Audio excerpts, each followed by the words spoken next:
I'm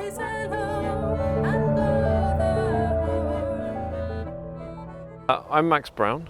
I'm a genomicist, a bioinformatician at the Wellcome Sanger Institute. And a bioinformatician is someone who uses big computers to work on DNA sequence data. We have been working to understand apple DNA and apple genomes, where the genome is the complete DNA in a cell. And also, it's great to hear that some of these apples in this very orchard have been turned into cider.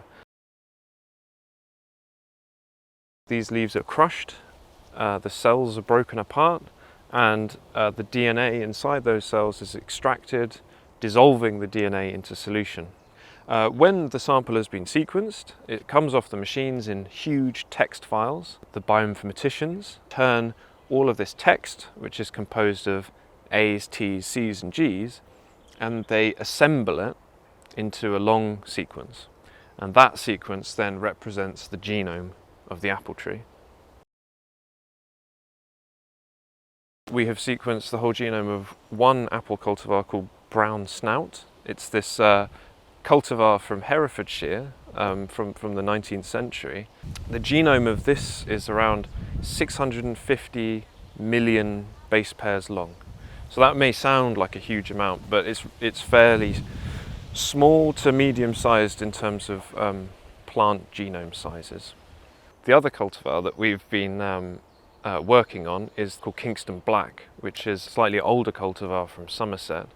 With these two cider apple sequences, we hope to understand it within the context of a wide variety of apples. So we have sequenced around 50 different cultivars, and in these differences we're able to say some really quite profound and interesting things about apples, such as how they're related to each other, whether they contain genes for certain traits like disease resistance, and even work out the evolution and the history of the apples.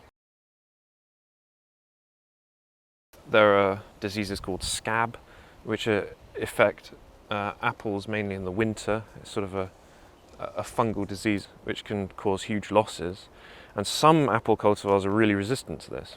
And it may be that the cider apples that we've sequenced don't have these disease resistances, but some of the other apples we've sequenced do.